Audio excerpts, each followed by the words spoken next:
Hello, Dr. Nick Mabbott here from Beyond Midnight Consulting, here with episode number 10 in the series, The Wonder of Sleep. Now, the last couple of series we spoke about different sleep stages and cycles. Now, this one is quite a special one for me. I call it the Mabbott method of getting to sleep within 5 minutes on most nights.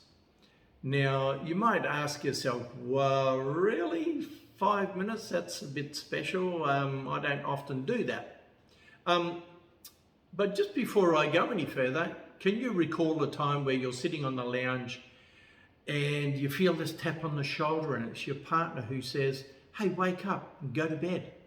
And you go, didn't realize I fell asleep.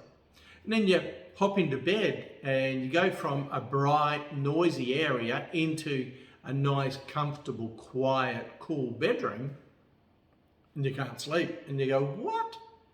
What is going on here? Why can't I sleep in this nice dark room? And yet just now, without even trying to, I was fast asleep.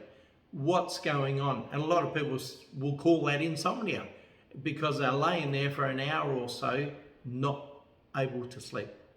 So, you know what? I stumbled across something about 15 years ago.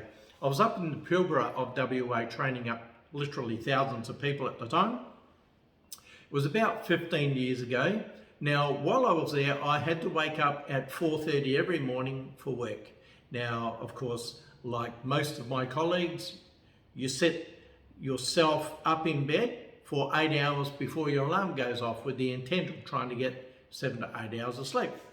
Now, most nights I get to sleep usually within 10-15 minutes, maybe a little bit longer, maybe a little bit less. But one particular night was very interesting for me because I'm laying there in bed, it's 8:30 at night, and I didn't feel the slightest bit tired. But I laid there anyway, and because I wasn't tired, I turned on TV. And a lot of my colleagues will say, oh, don't ever watch TV just before bed. Well, anyway, I was watching TV. Bear Grylls was on TV doing his pretty spectacular stuff and eating some very interesting creatures. And then at about 8:40, so I'd been in bed about 10 minutes, I thought, starting to get a bit sleepy now. My eyes were heavy, I was starting to yawn, so I reached for the remote to turn off the TV. Just as I pointed, Bear Grylls catches a turtle.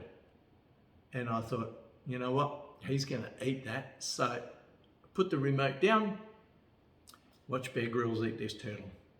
Now, about 10 minutes later, so now we're getting to about 8:50, he's finished eating the turtle, so I thought, right, now I'll turn it off and I'll go to sleep. And you know what? I laid there and I thought, you know what? I don't feel sleepy anymore. Feels like I got this second wind. I am just really not sleepy at all. I didn't turn the TV on because I knew that this could ruin it. But I was a little bit annoyed that I've obviously missed a very important part of the night that I wasn't sure about. So over the next several weeks, I experimented with myself and then I brought in a few other people in my training and said, look, here's an idea. I want you to try this for me. And what they were trying was a method that I had been developing over the past few nights where I'd get into bed and I was actually timing the point where I started yawning and getting heavy eyes. And you know what? On just about every night, it was 16 hours and 10 minutes after I woke up with the alarm. So at 8:40 every night, as long as the lights were off and the TV was off, I would fall asleep literally within that next 5-minute window. But on the odd occasion where something went on, so whether it was noisy neighbours or whatever was going on, if I missed that little window, again, it would be putting off my sleep for another hour or more. And I thought, wow, this is what we call that second wind. So I researched it a fair bit and I looked up what we call gateways to sleep and forbidden zones. Now, what I'd been able to work out was that at 16 hours and 10 minutes after you wake up, you have a very short sleep wave, which I believe is the combination of your first release of melatonin, which helps to dampen down the part of your brain that is looking for light, that little suprachiasmatic nucleus, which we call the body clock. It literally dampens that down. So even with the lights on, you can still fall asleep. Also, you've got 16 hours build-up of that adenosine that I spoke of earlier in the series, which helps to cause a sleep drive. And around the same time, you also get a slight drop in core body temperature, which just appears to make you sleepy. Those three things all collide at that one point within that 5-minute period. Now, for me specifically, it runs for about 3 yawns or 5 minutes. And most other people that I've taught this method has said roughly the same, about 5 minutes.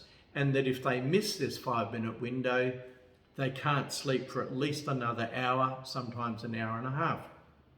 So this is what I call my Mabbott method.